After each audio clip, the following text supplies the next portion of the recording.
भारत में सरकारी नौकरी की जो वैकेंसी है उसमें ज़्यादातर वैकेंसी में कुछ न कुछ कमियां रह जाती है और उस कमियां को लेकर जब स्टूडेंट और शिक्षक असंतोष जाहिर करते हैं तो ज़्यादातर मामलों में बीजेपी सरकार स्टूडेंट पर बल प्रयोग करती है। जब स्टूडेंट और शिक्षक अपने हक की मांग करते हैं तो ये कहीं से उचित नहीं है। जब अपने हक की मांग करने के लिए अंग्रेज के समय में भी जब लोग जाते थे तो उन पर भी बल प्रयोग किया जाता था और वर्तमान बीजेपी सरकार भी पिछले कई वर्षों से स्टूडेंट पर बल प्रयोग कर रही है, तो ये कहीं से उचित नहीं है। और एसएससी वाला जो आंदोलन हुआ था उसमें तो शिक्षक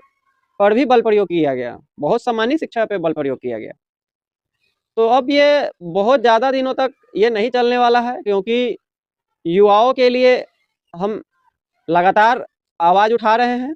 और संभवतः एक पार्टी का निर्माण बहुत जल्द हम करेंगे जो एकदम पूर्ण रूप से ऐसे तो देश के सभी मुद्दों पे काम करेगी, लेकिन हम स्टूडेंट लोगों से ये भरोसा दिलाते हैं कि जब हम लोग एक राजनीतिक पार्टी का निर्माण करेंगे तो उसमें सबसे पहला जो काम होगा वह स्टूडेंट के जो वैकेंसी, सरकारी जॉब की जो वैकेंसी है उस सिस्टम को ही दुरुस्त करेंगे। और इसके लिए आप लोग जब हमारे साथ जुड़ेंगे तो हमारा बात बहुत सारे लोगों तक पहुंचेगा। इसीलिए आप सब युवाओं से रिक्वेस्ट है कि जितना आप ट्विटर ट्रेंडिंग में ताकत लगाते हैं, आंदोलन में ताकत लगाते हैं, उतना आप हमारे सोशल मीडिया प्लेटफॉर्म से जुड़िए, जिससे हम बहुत सारे लोगों तक अपनी बात पहुंचा सके।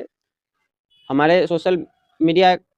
जो भी प्लेटफॉर्म है उस पर अगर वीडियो आता है उसको शेयर कीजिए या फिर अपने दोस्तों रिश्तेदारों से बोलिए कि